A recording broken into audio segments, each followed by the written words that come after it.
नमस्कार, बहुत स्वागत है आपका सुबह सवेरे में। मैं हूं आपके साथ सचिन पाटिल। अयोध्या में रामलला की प्राण प्रतिष्ठा के 663 दिनों बाद पीएम मोदी और आरएसएस प्रमुख मोहन भागवत ने राम मंदिर के शिखर पर ध्वजारोहण किया। सुबह 11:50 पर अभिजीत मुहूर्त में बटन दबाते ही 2 किलो की केसरिया ध्वजा 161 फीट ऊंचे शिखर पर फहरने लगी। इसके साथ ही राम मंदिर संपूर्ण हो गया। इस दौरान पीएम मोदी भाव विभोर हो गए।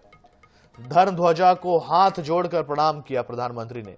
इससे पहले राम मंदिर में पीएम मोदी ने मोहन भागवत के साथ फर्स्ट फ्लोर पर बने राम दरबार में पहली बार पूजा और आरती की।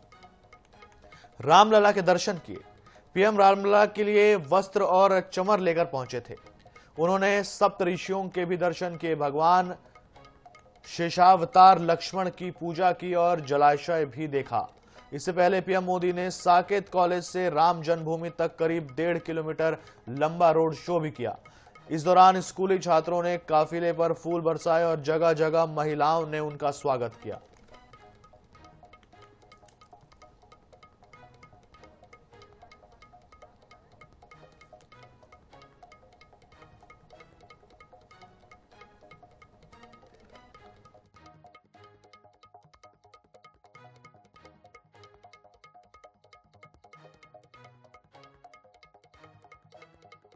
ये धर्म ध्वजा की स्थापना राम मंदिर के शिखर पर। अब इसके बाद राम मंदिर संपूर्ण हो चुका है।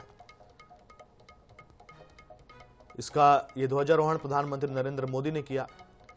आरएसएस प्रमुख मोहन भागवत भी मौजूद रहे। मुख्यमंत्री योगी आदित्यनाथ भी इस मौके पर मौजूद रहे।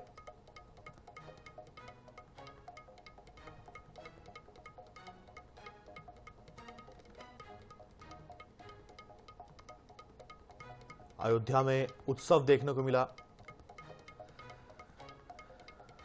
और अब राम मंदिर पूरा हो गया है।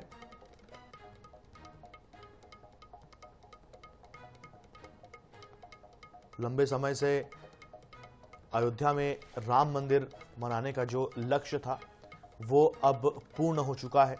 इस ध्वजा के बाद ये सनातन परंपरा और सनातन सभ्यता का एक प्रतीक है। ये मात्र एक मंदिर पर लहराता ध्वज नहीं है, बल्कि सनातन का ध्वज है जो अब आसमान में केसरिया रंग बिखेरेगा। ये तस्वीरें देखिए आप।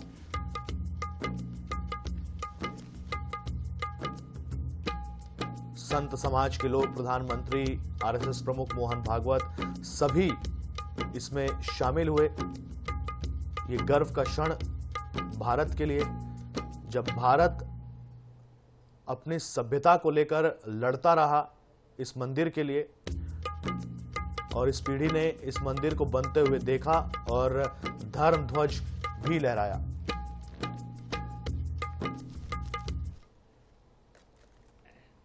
साथियों, आने वाली सदियों और सहस्त्र शताब्दियों तक ये धर्म ध्वज प्रभु राम के आदर्शों और सिद्धांतों का उद्घोष करेगा।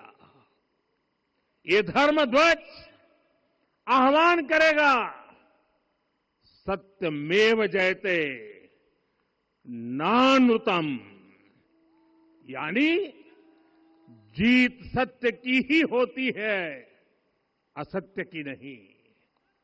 ये धर्म ध्वज उद्घोष करेगा, सत्यम एक पदम ब्रह्म सत्य धर्म प्रतिष्ठित, अर्थात सत्य ही ब्रह्म का स्वरूप है। सत्य में ही धर्म स्थापित है। ये धर्म ध्वज प्रेरणा बनेगा, प्राण जाए पर वचन न जाही। पिछले 11 वर्षों में महिला, दलित, पिछड़े, अति पिछड़े, आदिवासी, वंचित, किसान, श्रमिक, युवा, हर वर्ग को विकास के केंद्र में रखा गया है। जब देश का हर व्यक्ति, हर वर्ग, हर क्षेत्र सशक्त होगा, तब संकल्प की सिद्धि में सबका प्रयास लगेगा और सबके प्रयास से ही 2047 जब देश आजादी के 100 साल मनाएगा, हमें 2047 तक विकसित भारत का निर्माण करना ही हो।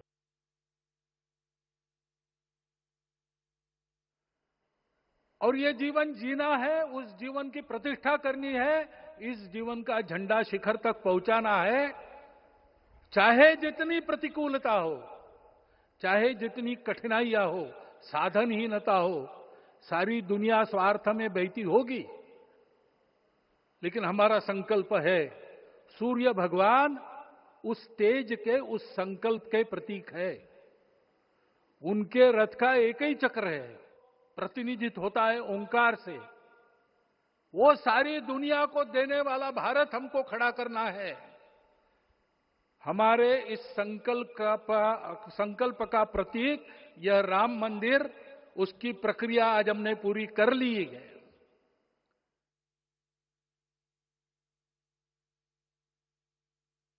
यहां पर धर्मपथ, रामपथ, भक्तिपथ, पंचकोसी और 14 कोसी परिक्रमा के साथ साथ 84 कोसी की परिक्रमा श्रद्धालु और भक्तों को एक नए मार्ग और आस्था को एक नया सम्मान प्रदान कर रही है।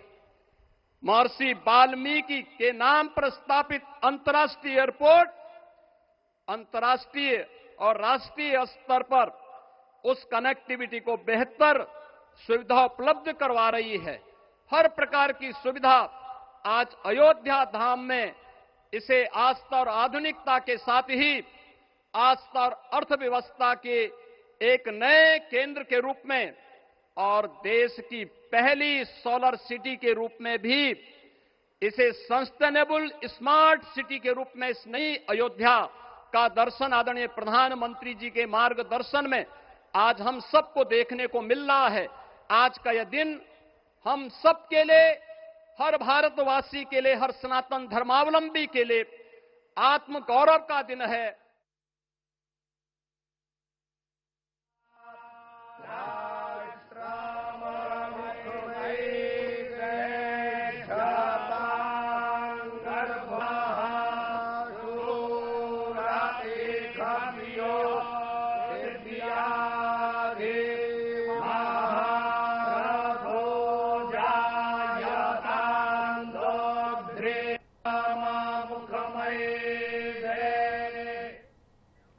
राजधानी दिल्ली में आयोजित इन्वेस्टर कनेक्ट कार्यक्रम में छत्तीसगढ़ को कई निवेश प्रस्ताव मिले हैं।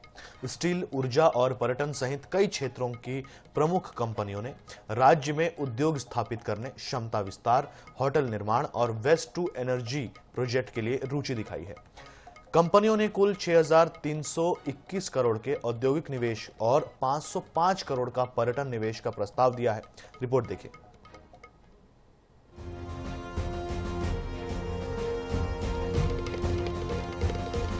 ये दिल्ली का होटल द ललित है, जहां आज आयोजित इन्वेस्टर कनेक्ट कार्यक्रम में स्टील और टूरिज्म सेक्टर को केंद्र में रखते हुए नए निवेश अवसरों पर फोकस किया गया। इस दौरान मुख्यमंत्री विष्णुदेव साय ने उद्योग जगत के प्रमुख निवेशकों, विशेषज्ञों और उद्योग प्रतिनिधियों ने छत्तीसगढ़ में निवेश की संभावनाओं पर चर्चा की और स्टील टूरिज्म सेक्टर की कई कंपनियों को निवेश प्रस्ताव पत्र सौंपे। पूरे देश भर के नामी गिरामी सभी उद्योगपति यहाँ पर उपस्थित हैं और इनके सामने में हम लोगों ने अपने प्रदेश की जो नई उद्योग नीति है, जो कि बहुत अच्छी है, सब जगह इसको सराहना मिल रही है, तो उद्योग नीति को भी उद्योगपतियों के सामने में रखे हैं। और आज के इस इन्वेस्टर कनेक्ट में 6 निवेश प्रस्ताव हम लोगों को मिले हैं और उसमें एक तो स्टील कोटेड ट्यूब्स, ये जो दिल्ली देश में है, ये लोग भी हमारे छत्तीसगढ़ में निवेश करेंगे और इस तरह से कुल आज 6 निवेश प्रस्ताव मिले हैं, जिसमें 6,321 करोड़ का इन्वेस्ट होगा और इसमें 1715 लोगों को रोजगार भी प्रत्यक्ष रूप से मिलेगा। सीएम साय ने दावा किया 26 मार्च 2026 तक बस्तर पूरी तरह से नक्सल मुक्त हो जाएगा। मुख्यमंत्री ने बताया कि राज्य में पर्यटन को उद्योग का दर्जा दिया गया है और राज्य सरकार होम स्टे नीति, ट्राइबल टूरिज्म और सस्टेनेबल टूरिज्म पर फोकस कर रही है। बहरहाल अब ये भी जान लीजिए कि छत्तीसगढ़ को कौन कौन से निवेश प्रस्ताव मिले हैं। छत्तीसगढ़ को मिले निवेश प्रस्ताव: green energy innovation private limited, कचरे से बिजली उत्पादन करने वाले 50 मेगावाट के वेस्ट टू एनर्जी प्लांट की स्थापना के लिए 3,769 करोड़ का निवेश का प्रस्ताव मिला। 150 लोगों को रोजगार मिलेगा। ये प्रस्ताव कचरा प्रबंधन और स्वच्छ ऊर्जा की दिशा में बड़ा कदम माना जा रहा है। आरती कोटेड स्टील 315 करोड़ रुपए के निवेश का प्रस्ताव दिया है। 550 रोजगार सृजन की संभावना है।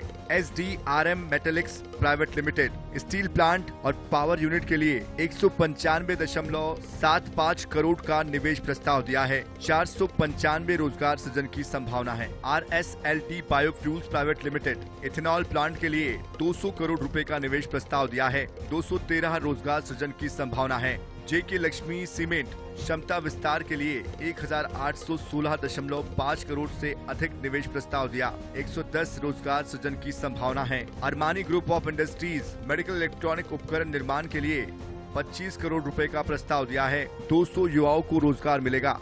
वहीं इसके साथ ही पर्यटन क्षेत्र में मिले 505 करोड़ के निवेश प्रस्ताव भी मिले हैं। पर्यटन के क्षेत्र में होगा निवेश। मार्स विमान प्राइवेट लिमिटेड 217 कमरों वाले होटल के लिए 220 करोड़ रुपए का निवेश करेगा। 522 लोगों को रोजगार मिलेगा। हार्टफुलनेस इंस्टीट्यूट वेलनेस रिसोर्ट और शिक्षा केंद्र के लिए 200 करोड़ रुपए का निवेश करेगा। विद्या इन 52 कमरों के होटल के लिए 25 करोड़ रुपए का निवेश करेगा। PSA रिसोर्ट 150 कमरों के एडवेंचर होटल और रिसोर्ट के लिए 60 करोड़ रुपए का निवेश करेगा। कुल मिलाकर कहा जा सकता है कि सीएम साय के नेतृत्व में छत्तीसगढ़ में उद्योग से लेकर पर्यटन के क्षेत्रों का तेजी से विकास हो रहा है, जिसका फायदा आम लोगों और युवाओं को होगा। दिल्ली से स्पर्श शर्मा की रिपोर्ट, INS 24/7। मध्य प्रदेश के मुख्यमंत्री डॉक्टर मोहन यादव समाज में मिसाल पेश करने वाले हैं। 22 दुल्हों के साथ सीएम के बेटे की बारात निकलेगी। जी हां, शिप्रा तट पर भव्य सामूहिक विवाह का आयोजन होगा, जिसमें अभिमन्यु भी 7 फेरे लेंगे। क्या होगा खास, रिपोर्ट देखिए।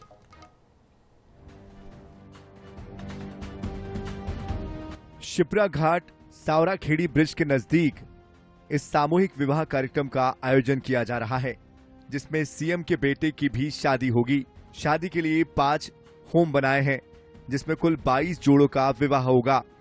बेटे के विवाह को निजी आयोजन न बनाकर इसे सामाजिक समरसता के उत्सव में बदलते हुए 21 अन्य कन्याओं के विवाह की जिम्मेदारी भी स्वयं उठाई है। 22 जोड़े का ये विवाह होने जा रहा है और धूमधाम से बारात निकलेगी, वरमाला होगी, फिर सप्तपदी होगी और परंपरागत रूप से जो भी विधि विधान होते हैं वो सारे विधि विधान होंगे। और यादव परिवार को इस शुभ अवसर पर 21 कन्याओं को अपनी ओर से उपहार देने का भी अवसर प्राप्त हो रहा है। इस विवाह सम्मेलन में सभी 9 जोड़ों को गृहस्थ परिवार शुरू करने के लिए उपहार मुख्यमंत्री के परिवार की ओर से दिए जाएंगे। विवाह सम्मेलन में खास लोगों को आमंत्रित किया गया है। इनमें राज्यपाल मंगू भाई पटेल, कैलाश विजयवर्गीय, तुलसी सिलावट, गौतम टेटवाल समेत दोनों परिवारों के करीबी रिश्तेदार, मंत्री, अफसर और पार्टी के प्रमुख नेता शामिल हो सकते हैं। वहीं सीएम डॉक्टर मोहन यादव 26 नवंबर को उज्जैन पहुंच जाएंगे। किस प्रकार से लोगों का आवागमन होगा, पार्किंग की व्यवस्था किधर होगी, लोगों का मूवमेंट कैसे होगा, भोजन व्यवस्था में कैसे आना जाना होगा, क्योंकि बड़ी संख्या में लोगों के आने की संभावना है। उस क्रम में व्यवस्थाएं क्या रहेंगी वो देखने के लिए हम लोगों ने यहाँ पे मुआयना किया है और व्यवस्थाएं कैसी रहेंगी, जिस प्रकार से भीड़ को यहाँ पे जो है फिटर किया जाता है कि भीड़ को हम लोग कंट्रोल कर सकें, उसके लिए जो है आगे मुआयना किया गया है। आपको बता दें कि मुख्यमंत्री डॉक्टर मोहन यादव शादी में फिजूल खर्ची के खिलाफ रहे हैं। यही वजह है कि उन्होंने बड़े बेटे की भी शादी उदयपुर में पारिवारिक लोगों के बीच में सादगी के साथ संपन्न कराई थी। और अब छोटे बेटे की शादी सामूहिक विवाह सम्मेलन के दौरान की जा रही है। INS 24/7 के लिए उज्जैन से राहुल यादव की रिपोर्ट। भोपाल में आज मुख्यमंत्री डॉक्टर मोहन यादव की अध्यक्षता में कैबिनेट बैठक हुई। इसमें अहम फैसले लिए गए। बैठक के बाद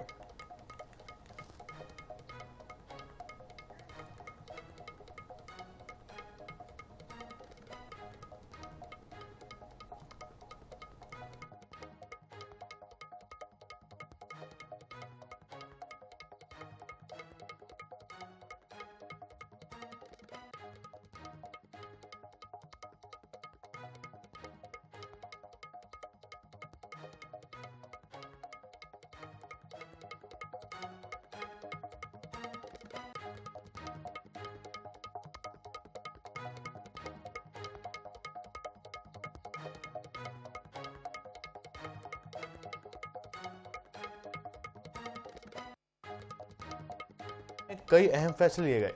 बैठक के बाद नगर प्रशासन मंत्री कैलाश विजयवर्गीय ने फैसलों की जानकारी दी। उन्होंने बताया कि पूरे प्रदेश में 1 दिसंबर को गीता जयंती बड़े स्तर पर मनाई जाएगी, क्योंकि गीता सिर्फ धार्मिक ग्रंथ नहीं बल्कि जीवन की मास्टर की है। इसके साथ ही मध्य प्रदेश अंतर्राष्ट्रीय गीता महोत्सव में भी हरियाणा के कुरुक्षेत्र में भाग लेगा। इसके अलावा कैबिनेट की बैठक में फैसला हुआ कि नक्सलियों के साथ मुठभेड़ में शहीद आशीष शर्मा के परिवार को 1 करोड़ की सहायता दी जाएगी। साथ ही आशीष शर्मा के छोटे भाई को अनुकंपा नियुक्ति दी जाएगी। बैठक में नगरपालिका और नगर परिषद के अध्यक्ष के चुनाव अप्रत्यक्ष तौर पर कराने का फैसला लिया गया है।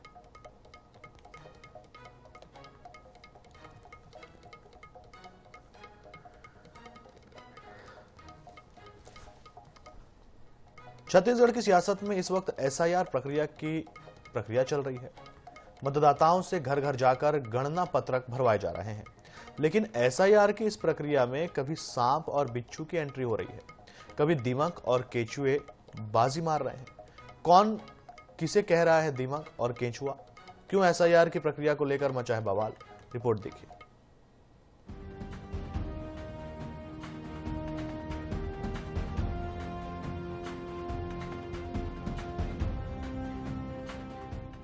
छत्तीसगढ़ में SIR की प्रक्रिया राजनीतिक तकरार का नया मैदान बन चुकी है। दीमक, सांप, बिच्छू और केचुए जैसे शब्दों के सहारे सियासी तीर छोड़े जा रहे हैं। हर दिन SIR को लेकर आरोप प्रत्यारोप की गर्मी लगातार बढ़ती जा रही है। बीजेपी इस मुद्दे को लेकर पूरी तरह से एक्शन मोड पर है। राष्ट्रीय महामंत्री अरुण चुग ने वरिष्ठ नेताओं के साथ आज बैठक की। SIR की प्रक्रिया को लेकर रणनीति पर मंथन भी किया। पूर्व CM भूपेश बघेल ने चुनाव आयोग को केचुआ बता दिया है। SIR में बड़े पैमाने पे नाम काटने की तैयारी है और ये लोग बोले हैं कि जो बांग्लादेशी हैं उसको बाहर करने का मौका मिलेगा। तो भैया सरकार आपकी है, हमने तो विधानसभा में बार बार पूछ रहे हैं कितने रोहिंग्या हैं, कितना बांग्लादेशी हैं, कितने पाकिस्तानी हैं, बताया।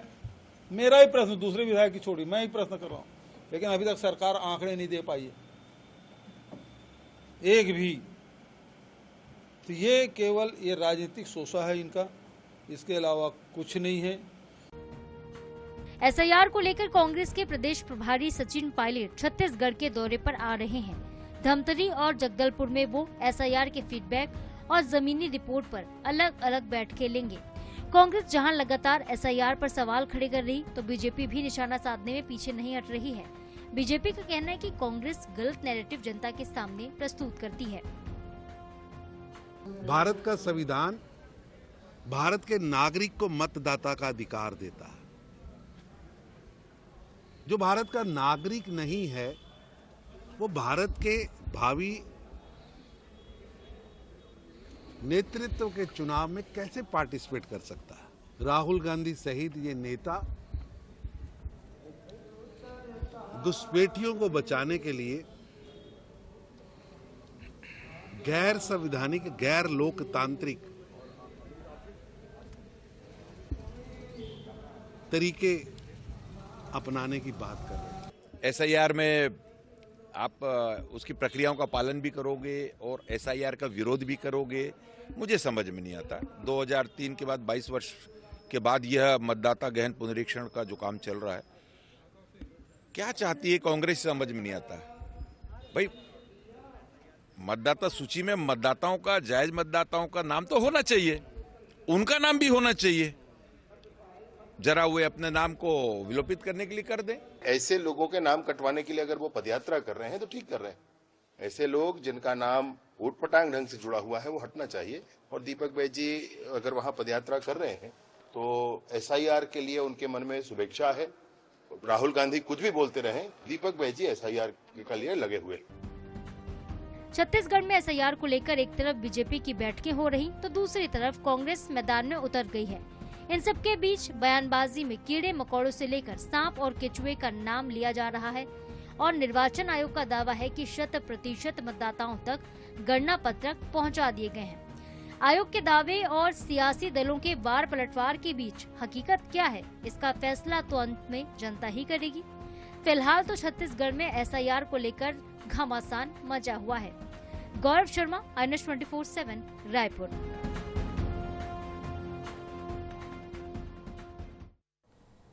अब बेहद दुखद खबर।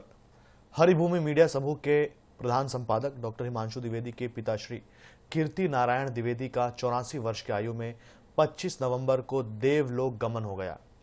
वे हिंदू महासभा के राष्ट्रीय अध्यक्ष और सांसद रहे पंडित ब्रिज नारायण ब्रिजेश के मंझले सुपुत्र थे। तत्कालीन गुला जिला अंतर्गत ईशागढ़ में जन्मे श्री कीर्ति नारायण द्विवेदी ने ग्वालियर कृषि महाविद्यालय से स्नातक की शिक्षा प्राप्त की थी। उनका विवाह ग्वालियर के ही प्रतिष्ठित पटेरिया परिवार में रमा जी के साथ हुआ। वे लंबे समय तक मध्य प्रदेश शासन के कृषि विभाग में अधिकारी रहे। स्वर्गीय कीर्ति नारायण द्विवेदी की अंतिम यात्रा आज निज निवास 3 सिंधी कॉलोनी ग्वालियर से लक्ष्मीगंज मुक्तिधाम के लिए निकलेगी। स्वर्गीय कीर्ति नारायण द्विवेदी अपने पीछे 2 बेटे और 1 बेटी समेत भरा पूरा परिवार छोड़ गए हैं। सीएम विष्णुदेव साय ने श्री कीर्ति नारायण द्विवेदी के निधन पर शोक व्यक्त किया है। उन्होंने कहा, ईश्वर दिवंगत आत्मा को शांति प्रदान करे और परिवार को यह अपूर्णीय क्षति सहन करने की शक्ति दे। इसके अलावा भारतीय जनता पार्टी के प्रदेश अध्यक्ष किरण देव, उत्तर प्रदेश के भाजपा प्रदेश अध्यक्ष भूपेंद्र सिंह चौधरी और प्रदेश महामंत्री धर्मपाल सिंह, मध्य प्रदेश भाजपा प्रदेश अध्यक्ष हेमंत खंडेलवाल, छत्तीसगढ़ के पूर्व मुख्यमंत्री भूपेश बघेल सहित राजनेताओं ने भी शोक जताया है।